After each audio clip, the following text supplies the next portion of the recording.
ناظرین، drama serial قرضے جاں کی نیکسٹ ایپیسوڈ بہت ہی زیادہ انٹرسٹنگ ہونے والی ہے، کیونکہ فائنلی نشوہ اپنی ماں بسمہ کی زندگی میں خوشیاں لانے میں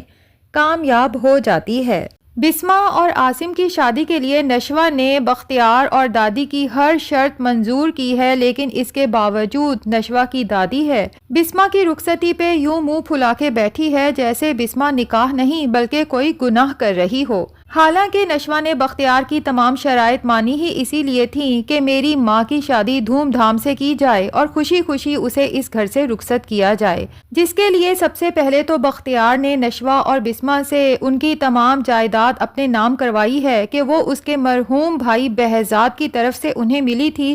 اب جبکہ بسمہ اپنی مرضی سے آگے شادی کرنے والی ہے، مزید بہزاد کی بیوہ نہیں رہی، تو اس پراپرٹی پہ بھی اس کا کوئی حق نہیں۔ حالانکہ بختیار اور نشوہ دونوں ہی جانتے ہیں کہ بختیار غلط کر رہا ہے، لیکن اس کے باوجود نشوہ اس لیے چپ ہے کہ فی الحال بختیار تایا کی بات ماننے میں ہی عافیت ہے، کیونکہ وہ نہیں چاہتی کہ اس کی ماں کی خوشیوں میں اب دنیا کی کوئی چیز یا کوئی بھی انسان حائل ہو۔ اور ابھی تو بسمہ کو یہ نہیں پتا کہ نشوہ نے ایک اور بہت بڑی قربانی دی ہے، کیونکہ بختیار تایا نے یہ شرط بھی رکھی ہے نشوہ کے سامنے کہ اگر تم بسمہ کی شادی عاصم سے کروانے پہ بضد ہو تو تمہیں بھی پھر چپ چاپ میرے بیٹے عمار سے شادی کرنا ہوگی۔ نشوہ تو یہ سوچ کے حامی بھر دیتی ہے، کیونکہ اسے تو یہی لگتا ہے کہ عمار خود بھی نشوہ سے شادی کرنے میں انٹرسٹڈ نہیں ہے اور وہ کبھی بھی اپنے باپ کی یہ بات نہیں مانے گا، لیکن نشوہ کو کیا پتا کہ بختیار نے تو اپنے بیٹے کو بھی اپنے جال میں فائنلی پھنسا لیا ہے۔ بہرحال فی الحال تو عاصم جب بارات لے کے بسمہ کے ساتھ نکاح کے لیے آتا ہے اور ہر طرف خوشیوں کے شادیانے بجنے لگتے ہیں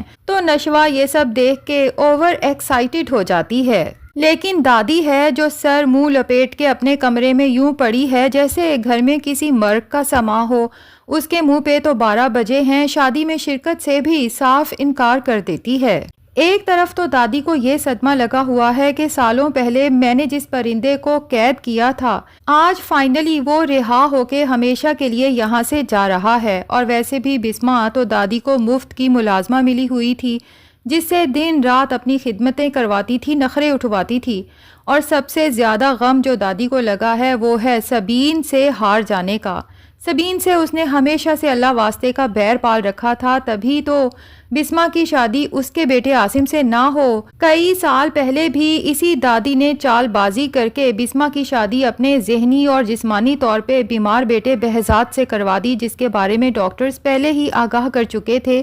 کہ اس کے پاس زیادہ دن نہیں ہے جینے کے لیے۔ اور بہزاد کی بری عادتوں کا تو ویسے ہی سارے خاندان کو پتا تھا کہ نشہ وہ کرتا ہے، عورتوں کے ساتھ اس کے تعلقات ہیں، تو بہزاد کو بیٹی تو خاندان میں ویسے بھی کسی نے نہیں دینی تھی۔ بسمہ کے ماں باپ کی پتہ نہیں ایسی کون سی مجبوری تھی جو دادی کے ہاتھ میں تھی کہ جب دادی نے بسمہ کا رشتہ اپنے بیمار بیٹے کے لیے مانگا تو بسمہ کے پیرنٹس انکار کر ہی نہیں سکے۔ یوں آج سے 25 سال پہلے اس دادی نے بسمہ اور عاصم کی محبت کا قتل کچھ اس طرح سے کیا کہ زبردستی بسمہ کی شادی اپنے بیمار بیٹے سے محض اس لیے کر دی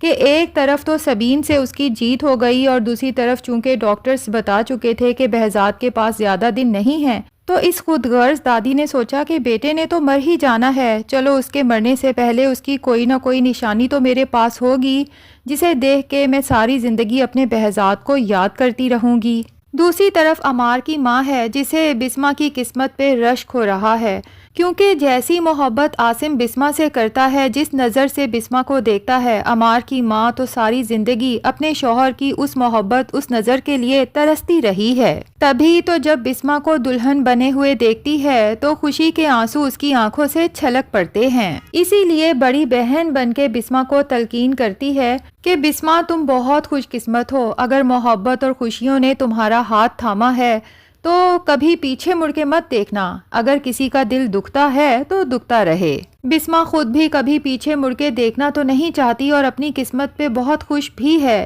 لیکن پیچھے مڑ کے تو اسے دیکھنا ہی پڑے گا کیونکہ اپنے جگر کا ٹکڑا اپنی نشوہ کو جو یہیں چھوڑے جا رہی ہے۔ خیر فائنلی عاصم اور بسما کا نکاح ہو جاتا ہے۔ نشوہ خوشی سے اپنی ماں کو گلے لگاتی ہے اور خوشی خوشی عاصم کے ساتھ رخصت کر دیتی ہے، لیکن جب رخصت کرنے کے بعد اپنے کمرے میں آتی ہے تو یکدم نشوہ کو تنہائی کا احساس گھیر لیتا ہے اور اسے یوں لگتا ہے جیسے ساری دنیا خالی خالی ہو چکی ہو۔ کمرے میں اسے عجیب سی الجھن ہوتی ہے کیونکہ اسے تو عادت ہی نہیں تھی اس کمرے میں اپنی ماں کے بغیر رہنے کی۔ اور پھر کافی رات گزر جانے کے بعد جب نشوہ کو نہ نیند آتی ہے نہ سکون آتا ہے بلکہ گھبراہٹ ہونے لگتی ہے تو وہ کمرے سے نکل کے ٹیرس پہ جاتی ہے اور اپنی ماں کے دوپٹے کو اپنی آنکھوں سے لگا کے زاروں قطار رونا شروع کر دیتی ہے۔ اتفاق سے برہان بھی اس وقت اپنے ٹیرس پہ کھڑا تھا۔ جب نشوہ کو یوں زاروں قطار روتے دیکھتا ہے تو چور دروازے سے اس کے ٹیرس پہ پہنچ جاتا ہے اور قریب جا کے اس کے آنسو صاف کرنے لگتا ہے کہ نشوہ گھبرا کے پیچھے ہو جاتی ہے۔ بہرحال برہان کہتا ہے کہ جس نشوہ کو میں جانتا ہوں اس کی ڈکشنری میں تو مایوسی اور رونا تھا ہی نہیں۔ نشوہ برہان سے کہتی ہے کہ مجھے خود بھی سمجھ نہیں آ رہا کہ یہ آنسو خود بخود میری آنکھوں سے آخر کیوں چھلک رہے ہیں۔ میں تو بہت خوش ہوں کہ میری ماں کو آخر اس کی محبت مل گئی، لیکن شاید ماں کے بغیر جینے کی عادت ہی نہیں، اسی لیے خالی پن ستا رہا ہے۔ جبکہ برہان نشوہ کو آرام سے ایک چیئر پہ بٹھاتا ہے اور خود بھی اس کے پاس بیٹھ کے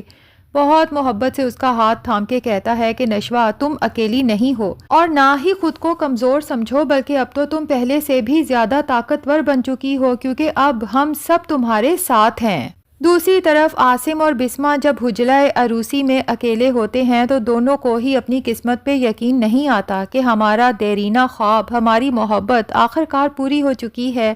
اور عاصم بسما کو وہی کنگن پہناتا ہے جو آج سے 25 سال پہلے اس نے بسما کے لیے رکھے تھے، جو اس کی ماں نے خاص طور پہ بنوائے ہی اپنی بہو کے لیے تھے۔ جبکہ دوسری طرف بختیار، جس کے دماغ میں تو کچھ اور ہی پلاننگز چل رہی ہیں، اپنی ماں کے کمرے میں آتا ہے جب دیکھتا ہے کہ ماں کا حال بھی کچھ میرے ہی والا ہے۔ بسما کی شادی، بسما کی جیت نہ تو بختیار سے برداشت ہو رہی ہے نہ ہی اس کی ماں سے، اسی لیے ماں کے سر پہ محبت سے ہار پھیرتے ہوئے خود کلامی کرتے ہوئے کہتا ہے کہ بسما بیگم، تمہیں لگتا ہے کہ تمہاری جیت ہو گئی؟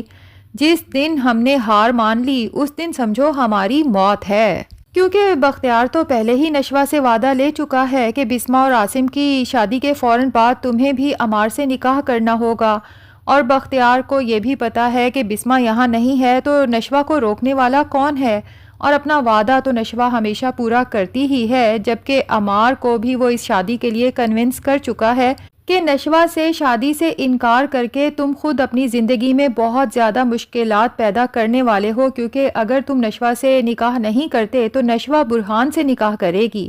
اور برہان وہی ہے جس کے پاس تمہارے جرموں کی فائل پڑی ہے۔ ماہین کا کیس میں نے پہلے تو اپنی سورسز لڑا کے دبا دیا تھا، لیکن جب نشوہ اور برہان ایک ہوں گے تو ظاہر ہے کہ اس کیس کو ری اوپن کرنے کے بارے میں سوچیں گے، اور اس کے بعد صرف تم ہی نہیں بلکہ تمہارا ساتھ دینے کے جرم میں مجھے بھی جیل کی سلاخوں کے پیچھے جانا پڑے گا۔ ہاں اگر تم نشوہ سے نکاح کر لیتے ہو تو نشوہ کم سے کم اپنے شوہر کو تو جیل کی سلاخوں کے پیچھے جانے نہیں دے گی، اور اس کے علاوہ بختیار عمار سے یہ بھی کہتا ہے کہ تمہیں زندگی میں چاہیے ہی کیا، برانڈڈ کپڑے اور عیاشی، اس سب کے لیے جتنا پیسہ تمہارے دماغ میں ہے میں اس سے 3 گنا زیادہ دینے کو تیار ہوں اگر تم نشوہ سے چپ چاپ نکاح کے لیے راضی ہو جاتے ہو۔ تو عمار جو نشوہ سے شدید نفرت کرتا تھا اور دعا کرتا تھا کہ جلد سے جلد یہ اس گھر سے چلی جائے، کیونکہ اس کا فادر ہمیشہ نشوہ سے اس کا کمپیریزن کر کے احساس دلاتا رہتا تھا کہ نشوہ کہاں سے کہاں پہنچ گئی اور تم ابھی تک وہیں کے وہیں ہو۔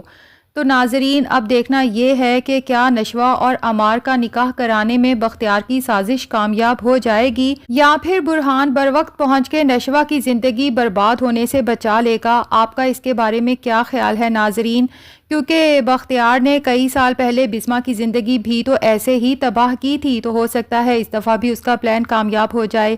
کمنٹ سیکشن میں آپ نے اپنی رائے کا اظہار ضرور کرنا ہے۔ ویڈیو پسند آئی ہے تو لائک اور چینل کو سبسکرائب بھی ضرور کر دیں۔